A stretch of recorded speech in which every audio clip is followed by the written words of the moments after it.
Awet Weldemichael oo ka tirsan Jaamacadda Queen ee dalka Kanada. Mawduuca wuxuu noqon doonaa Saameynta Kalluumeysiga sharci-darrada ah ee Heer Caalami, amaba Ingiriis ahaan Local Manifestations of the Global Challenge of Illegal Fishing. Sida caadaynoo ahayd waxaan marka hore madasha ku furanaynaa ayadaha quraanka oo inoo akhriyo Yacquub Cabdalla. تفضل يا يعقوب.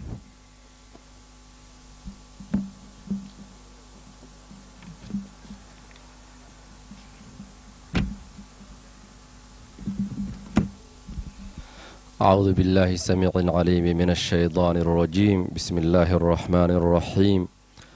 من عمل صالحا من ذكر أو أنثى وهو مؤمن فلنحيينه حياة طيبة. بعد أعوذ بالله السميع العليم من الشيطان الرجيم.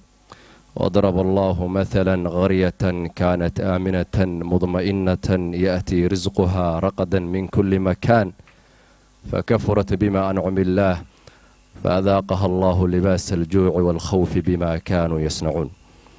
أولا الله سبحانه وتعالى وما هذا اسكله كونك وحوق جعليها أدونكي سمرك ونمعيه inuu garoosado wuxuu nimcada oo helay in Ilaahay fadligii tahay. nimcooyinka ugu horeeyana waxa weeye galabta qorraxdu inay noo dhacday annagoo caafimaad qabna oo diinta islaamka haysana oo tawxiidka ku taagan.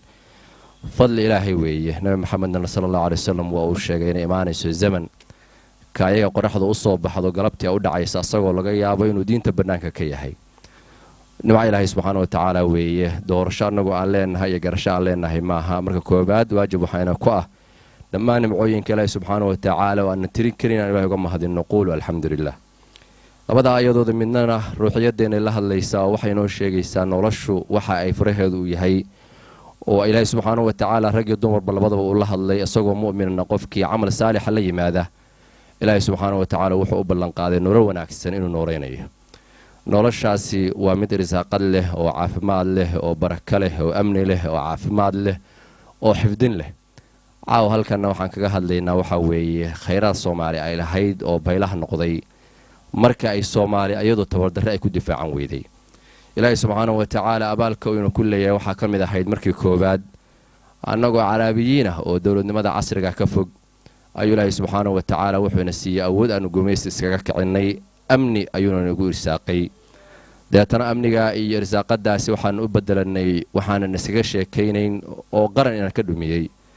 marka waxaan isku jisaalo noqonaynaa aayadda tiraahdo darab Allahu mathalan qaryatan kanat aaminatan mudma'innatan ya'ti rizquha raqadan min kulli makan. Ilaahay tusaale wuxuu soo qaadaa oo dadka ku hoga tusaaleeyay qaryo u nimceeyay oo irsaaqadeeda Ilaahay subhanahu wa ta'ala uu ka dhigay mid amni ah ugana keenay irsaaqada ay soo la soo baxaan mashriq iyo maghrib. dadka markii loo nimceeyay fakafaru bima an'amillah ama fakafurat bima an'amillah. qaryadaasi waxa uu muuqan weeyday waxa haysato oo wada dhalasho ah oo ammaan ah oo walaalnimo ah.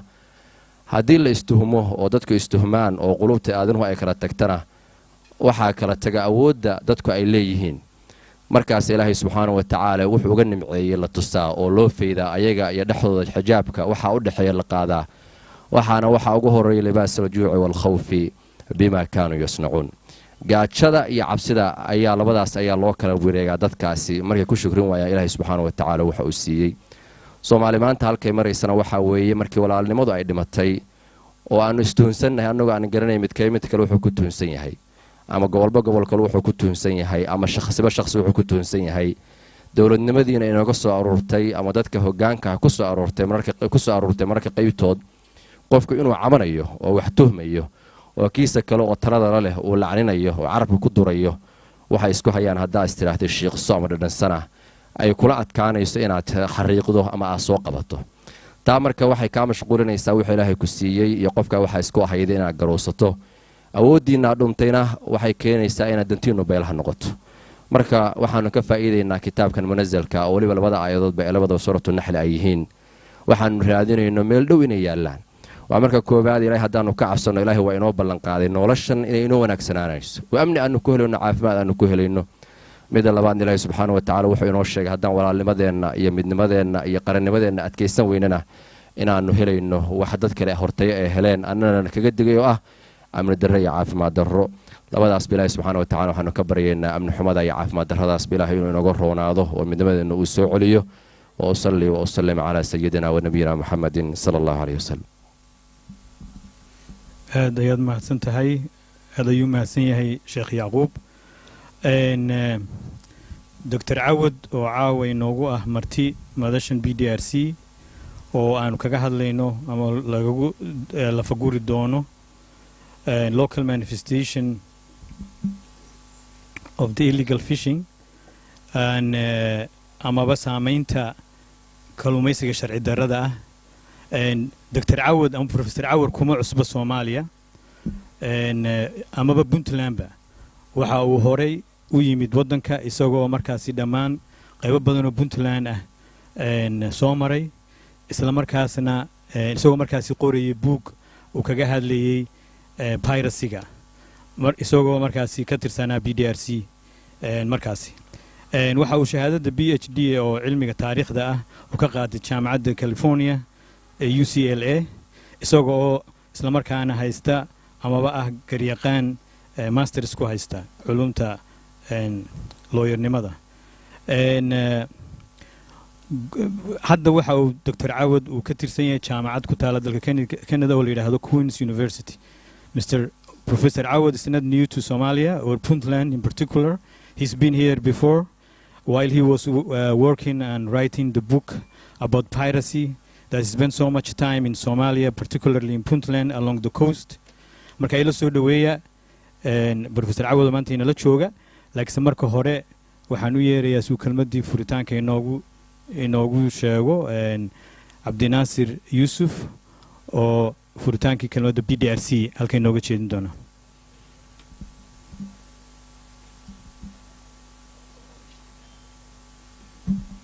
حسن عبد الكريم السلام عليكم ورحمة الله وبركاته أخيارت مدن شرفت بدن قلياش الدولة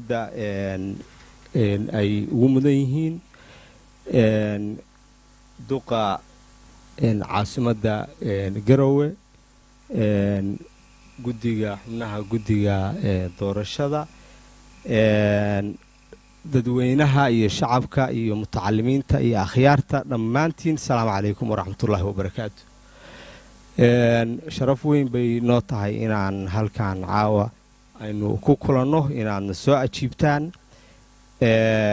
oo maaragtay sidii caadada ahayd aynu halkaan caawa mawduucan muhiimka aynu ka sheekaysan doono sida la socotaan waxaan u maleeyaa intiina badan waxaad macriifad la tihiin waadna ka war haysaan hawlaha halkaan aan isugu nimaano xogaa muddo maaragtay waa hakad baa ku jiray oo koroonihii iyo maaragtay waxyaabaha adigu dib u dhigay laakiin waxay maraysaa munaasabadii 23aad weeye caawa sidoo kalena waa munaasabadii u horeysay oo uu ku casuman yahay khabiir markaas aan u xulnay inuu mawduuc markaa muhiima ka hadlo oo Soomaaliya ka war haya laakiin aan Soomaali ahayn marka waana hubnaa inaysan markii khibrada Soomaalida ahi aynu casumaynay u yeeraynay xiisahay lahayd inuusan ka yaraanayn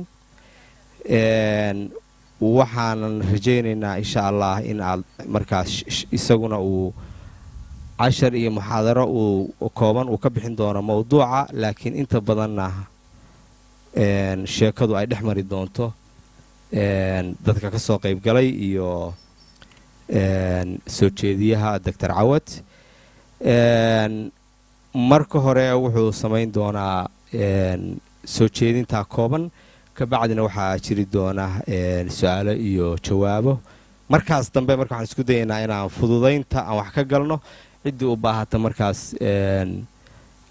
in markaas loo fududeeyo markay Soomaali su'aasha haday ku timaado Ingiriis isaga loogu turjumo hadii loo baahdana marka isagana laga qaado oo markaas loo qofkii u baahan ee Soomaali loogu turjumo laakiin marka hore isaga ku sameyn doona marka intaas baan oran lahaa aad iyo aad baan uga mahadcelinaynaa imaanshihiina waxaan rajaynaynaa inaan waqti xiiso badan aynu wada qaadano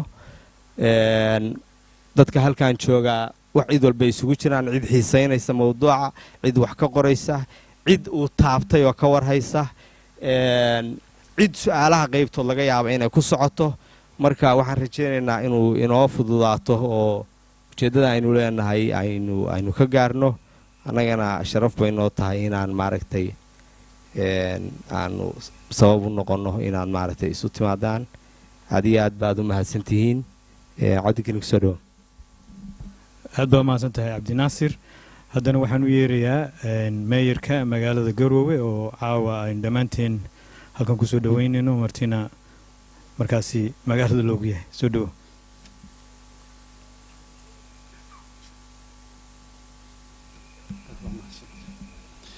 بسم الله الرحمن الرحيم الحمد لله والصلاة والسلام على رسول الله وعلى آله وصحبه أجمعين حبناها قولها وزير هذا حبناها قولها وكيل هذا هدي قرصور كعدي كتشوكته سراكيشة كالدوانة الدولة دا بروفيسور كمرتدى إنواه عود إيو دمان PDRC xubnaheeda kala duwan dhalinyarada haweenka aqoon-yahanka iyo waxgaradka halkan isugu yimi assalaamu calaykum waraxmatullahi wabarakaatu salaan kadib waxaan aad u soo dhaweynayaa I would like to welcome Professor Awet who made this research on the illegal fishing while he is not from the coast but he saw that problem in our land so we appreciate your interest of that topic thank you isaga waa aad baan u soo dhaweynayaa iyo topiga uu daneeyay iyo researchka uu ka sameeyay waxay noo furaysaa aqoon-yahankeenu inay aad ugu baraarugaan iyaguna ay diyaariyaan mushkiladda halkaa ka taagan sidii xal loogu heli lahaa waxaan filayaa asaaskeedii ama bilowgii waxa la yiraahdo burcadbadeedu waxay ka bilaabatay markii dadkii xeebaha joogay ay kalluumaysan waayeen oo maraakiibtii intay xeebta u soo dhawaatay dhagaxii burburiyeen shabaagtii ka duubteen iyagiina biyo kulul ku sayriyeen ayay waxay noqotay in intay iska dhigaan ay markaa ay bilaabaan inay ay badda galaan oo ay iyagii ay weeraraan adduunkii markii hore tiyaas ma uusan danaynayn oo wax dana uguma fadhiyin in baddeenna la xado in daambil lagu sameeyo in dhaqaalaheenna la burburiyo in resourcekeenna wax la yeelo wax macno weyn looguma fadhiyin laakiin markii adduunkii dhibtii wada gaadhay waxay noqotay markaa in loo soo wada guntado ciidamo loo soo diro kadibna maxaa la yidhaahdaa dadkii hawshaa ku hawlanaa wax la xiray iyo wax la dilay iyo wax maaragtay haddii rabiidmayo baddu la tagtay laga dhigay waxaan filayaa dowladihii xilligaas soo gaarayna si aaday waxay uga shaqeeyeen in laga hortago way xadgudbeen dadkii ganacsiga adduunka oo dhan baa dhaqaaqi waayey xataa ganacsigeennii baa shaqayn waayey oo doonyihii u raraa Soomaaliya iyo kuwii gobolka u rarnaa ayaa nabad ku mari waayey ha ahaatee maxaa la yiraahdaa asalkoodii iyo asaaskoodii meel buu ka bilowday laakiin xadgudub bay sameeyeen waynu u baahneen inaynu iska joojinno lacag aad u tiro badan oo sharci darro ah oo aan la shaqaysan oo dhibaato waddanka ku abuurtay oo dhaqangadoon idinku samaysay hadeer waxaa laga yaabaa dadka qaarkii inay leeyihiin khamri baa ina qabsaday iyo bela ina qabsatay iyo xaaladu see tahay laakiin xilliga ay bilaabatay oo waxaan dhaqangadoonkiina ku dhacay xilligaasay ahayd ummaddeennii oo dhan way dhaqangadoontay xataa nabadoonnadeennii iyo xeerbeegtideennii iyo guddiyadeennii waxay bilaabeen wax sharci darraa inay ka garnaqaan oo laba tuug loo garnaqo marka dhaqangadoonkaasna markaasuu ina gaaray mushkiladdaa way xallisantay muddo 5 sano ilaa 6 sano ah lama arag wax burcadbadeeda oo badda maaragtay maxaa la yidhahdaa ganacsiga maraya dhibaato ku haya laakiin waxaa batay beddelkeedii ganacsigii sharci darrada ahaa oo sharciyad u helay waddamadii adduunka oo dhan waxay isku dilayaan ciidan baanu xeebta Soomaaliya u diraynaa ciidanka loo dirayo mid walbaaba raxan maaragtay wuxuu waardiyeynayaa kalluumaysi ah qaarkood waxaa u dhex taagan badda dhexdeeda warshadihii oo maraakiib ku rakiban markiiba iyada oo maaragtay qasacadaha baa laga soo saarayaa waddamo dhan baa xisaabtaa ku tashada adduunkuna markaa wax macnaha ay ugu fadhido in maaragtay layna xadana ma jirto waddamada waaweyn gaar ahaan iyagaaba qayb ka ah waxaa kaloo badda lagu tuuraa qashinka iyagaa warshadahooda ka soo hara arrimaha marka in research laga helo aqoon laga soo gudbiyo aad wax looga qoro waxaan filayaa waddamada waaweyn xoog iskagama celin karno laakiin haddii aqoon-yahankeenu bebers badan qoraan meelo badan dacwada dhigaan evidences ay raadiyaan waxay noqon lahayd macna yeelan lahayd cawad iyo hawsha tan oo hadda maaragtay caawa soo bandhigayo waxay inoo noqonaysaa bilow waxaynu u baahannahay aqoon-yahankeenuna inay iyaguna ay arrintaa aad iyo aad wax uga qoraan meelaha loogu talagalayna ay gaarsiiyaan aad baa u mahadsantihiin shirkeennina waan inoo furay waa furan yahay asalaamu calaykum waraxmatullahi wabarakaatu aad ayuu mahadsan yahay meyer axmed bare professor cawad wuxuu asalkiisa ka soo jeedaa waddanka eritrea oo aynu mataqaanaa waxyaalo badan inaga dhexeeyaan waxaan marka hadda u yeerayaa doctor caarshe wasiir caarshe oo isaguna kelmaddii dowladda halkan ka sheegi doona oo kooban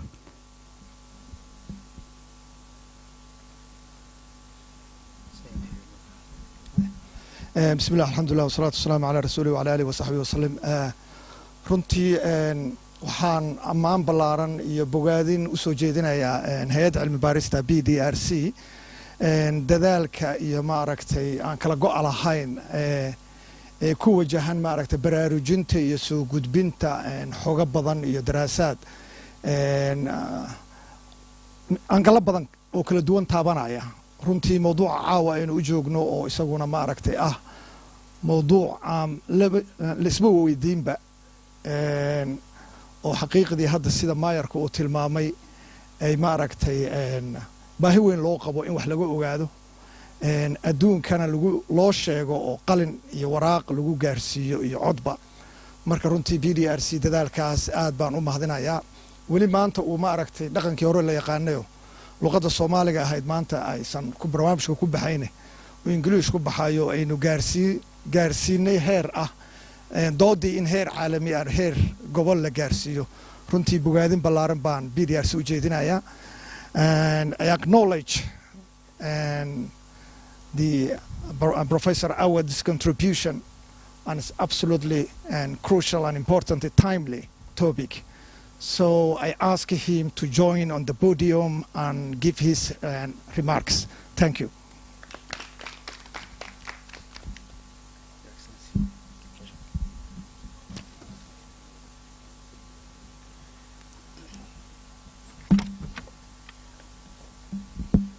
Assalamu alaikum wa rahmatullahi.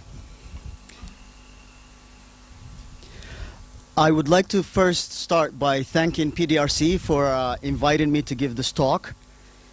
And I would like to also thank you all very much for coming to listen to what I have to say. And hopefully I will deliver just enough to meet aspects of your expectation.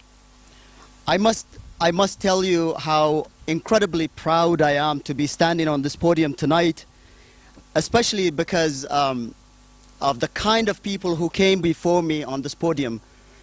PDRCTalks has by now produced a president and a prime minister in this country. And so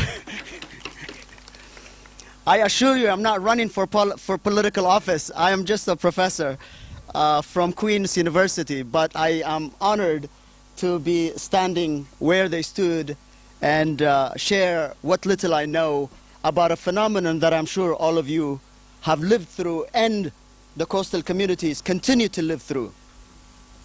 And what I hope to do today is to paint the broader canvas, so to speak, of illegal, unreported, unregulated fishing in Somali waters, but to paint a broader canvas, rather, about IUU fishing in the world and in the African continent, so that can serve as a background for us to discuss how IUU fishing unfolds in Somalia. I don't want to present myself or to be so presumptuous as to tell you that this or that is how IUU fishing happens in Somalia. Those who live through this phenomenon know best.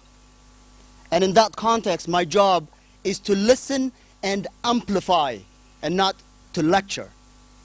So what I will do today is give the broader global and continental or African context to the phenomenon that you all know rather too well, unfortunately, I must say.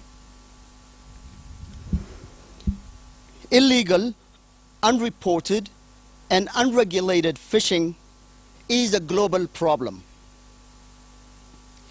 It causes incalculable environmental damages and huge financial loss to affected countries and communities wherever it occurs. My talk today will focus on the mechanics and financial cost of IUU fishing and not on its environmental impact. I am ill-equipped, unqualified to talk about the environmental impact of IUU fishing. And even the financial and mechanics of it, I will focus on the global and continental in order for all of us to share what we know, how it unfolds in the Somali context. A 13-year-old research, a research that was published 13 years ago, showed that some $23 billion are lost to IUU fishing every year. This is a global research. Just let those numbers sink in. Every year, the world loses about $23 billion to IUU fishing. This is just the financial cost or the financial loss. In 2020, a Canadian researcher at the University of British Columbia in Canada and his incredible colleagues estimated that the economic cost of IUU fishing, in fact, ranged between $26 billion and $50 billion.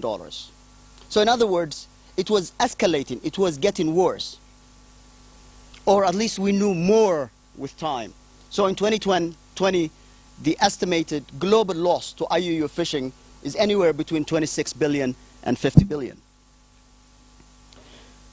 These estimates make IUU fishing among the top 3 most lucrative, most profitable illicit businesses in the world. A decade ago, some 10 years ago,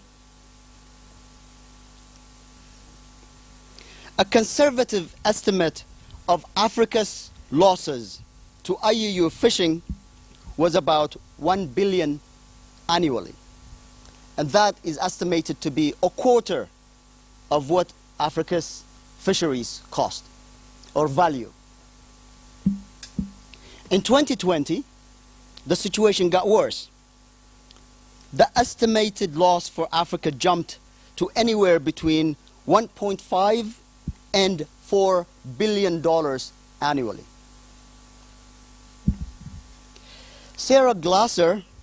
Dr. Sarah Glasser, who has been to Puntland, has been to Somalia researching this topic, and her colleagues at Secure Fisheries estimated in 2015 that Somalia's annual losses were about $300 million annually. This is in 2015. But this estimate and all other prior estimates are very conservative when we compare those figures, or especially the figures on Somalia, to other regions in Africa with more or less similar situation or similar coastline and maritime wealth.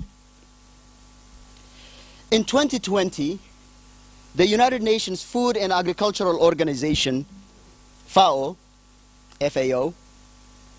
reported that Northwest Africa, that is Mauritania, Senegal, the Gambia, Guinea-Bissau, and Guinea, lost some 2.3 billion annually between 2010 and 2016 due to IUU fishing in their waters.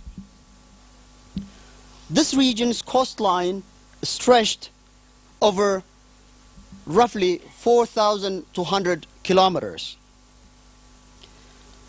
Somalia's coastline is estimated to be somewhere around 3,200 kilometers long, Somalia's alone. And Somali coastal waters, for a number of reasons, are known to be some of the richest waters, not only in the continent, but in the world. And so you can imagine how Northwest Africa's estimate can also be true in Somalia. But part of the reason that we do not know the exact figures is precisely because they are unregulated and they are not reported.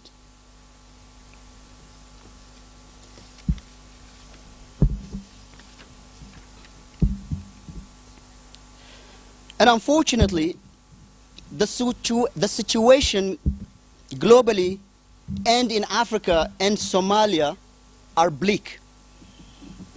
And the dynamics of IUU fishing continues in its upward trend.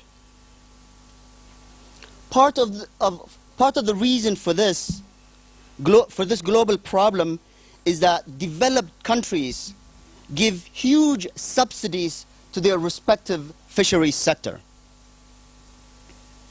And these subsidies are known to be in the tens of billions of dollars. And it's only rich, advanced countries with big fleets that are long-distance fishing fleets that can afford to give such large subsidies to their fisheries. And poor countries are the victims.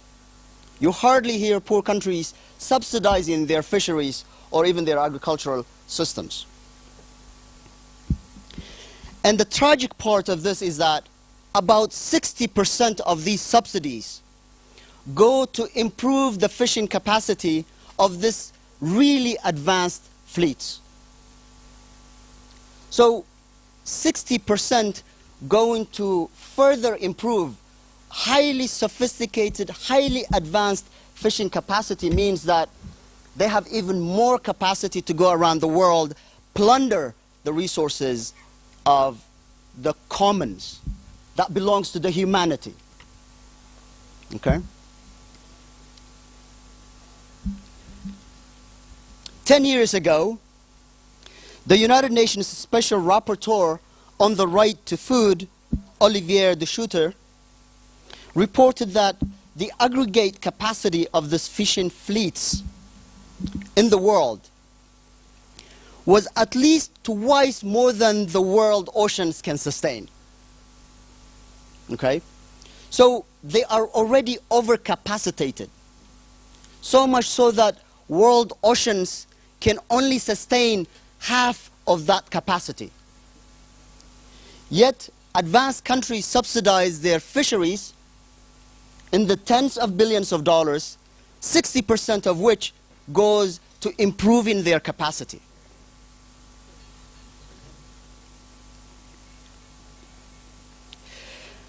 But I don't want to talk all doom and gloom. There are some improvements in many sectors.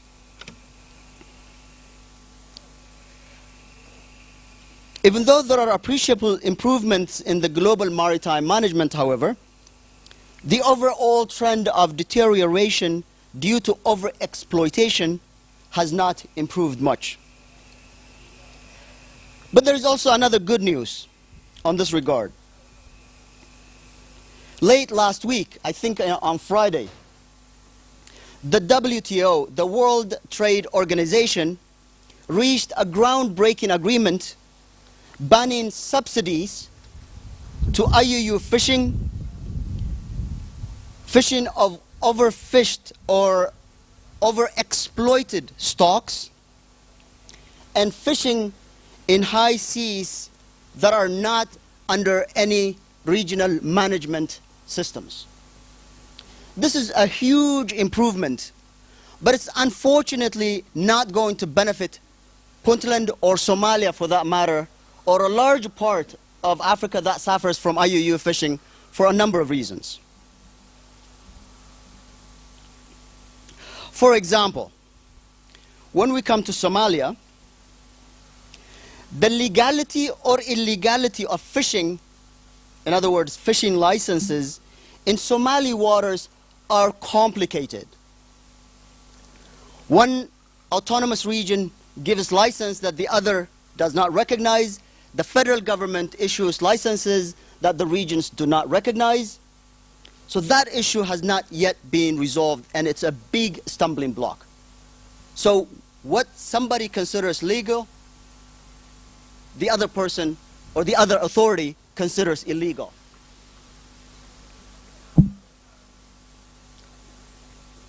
The fisheries practices, both at the federal and state levels, violate their own stated standards or their own stated laws.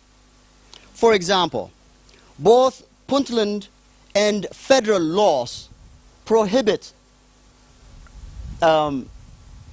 underwater trawling. Yet, licenses are given for fishing companies and fishing vessels that do exactly that.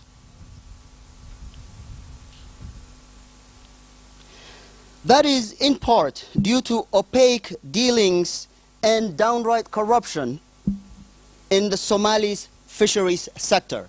You'll have to forgive me, but somebody has to say these things. Somalia's continued lack of adequate capacity and institutions and pervasive lack of transparency risks making the country unable to determine what is legal and what is sustainable.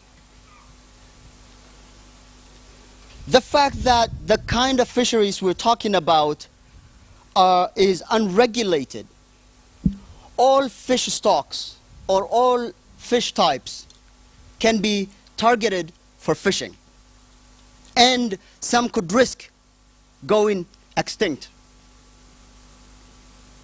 The fact that the fisheries that we're talking about is unreported makes it impossible to know what the state of fisheries in Somali waters are. So in conclusion, not only are we as humanity in deep trouble because of our unsustainable use of our environment, of our natural wealth, but so is Puntland and Somalia unless we wake up early and get to work to amend this fundamental problem happening in our own backyard. Some of it with our own complicity. Thank you.